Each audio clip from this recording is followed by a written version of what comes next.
You know, last season, the Bengals were just one drive from Super Bowl Sunday. It still hurts. Close. Yeah, a lot of people feeling that right now. Bengals defensive end Joseph Ossai was called for a penalty, you may recall, setting up a Chiefs win in that.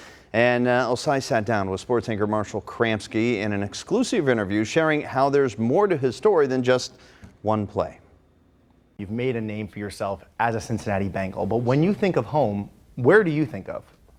When I think of home, I think of two places. I think of where I'm from. I think of Nigeria, and then I think of Houston. I was born in Nigeria.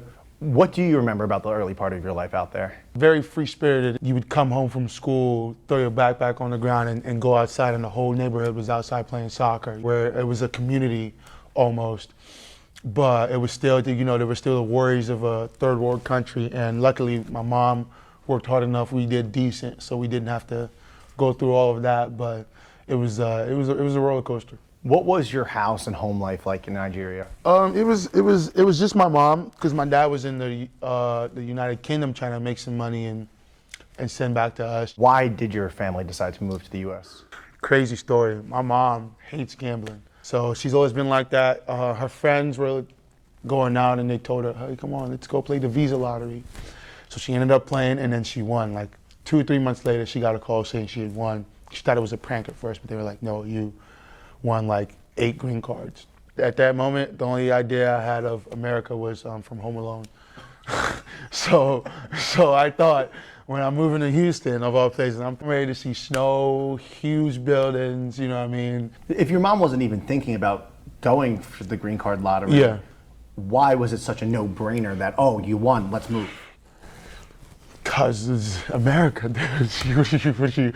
What do you mean? You know what I mean? And we had heard of America. We had heard of people going to study abroad and getting scholarships and becoming doctors and lawyers and eventually having to move back after they got that. English is spoken in Nigeria. English is spoken in Nigeria. What was your first impression? Because I guess language wasn't too much of a problem.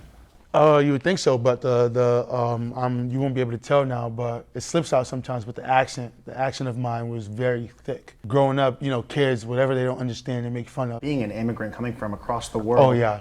How difficult was that? I was trying to get rid of it as quick as possible, trying to get those kids off my back. So how did you and your siblings combat bullying besides eventually getting rid of your accent?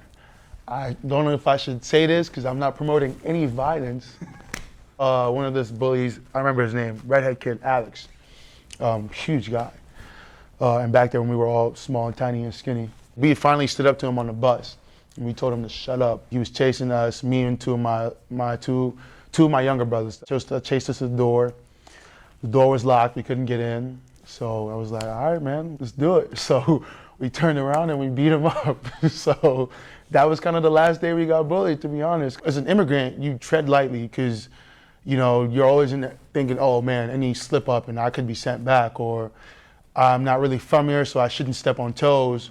So we couldn't even fathom the idea of standing up for ourselves almost.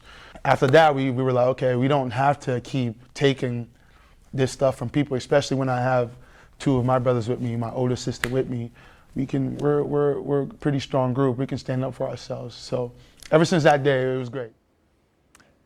Not many athletes open up about being bullied as a child. Joseph Ossai is currently recovering from a sprained ankle he suffered in the final preseason game.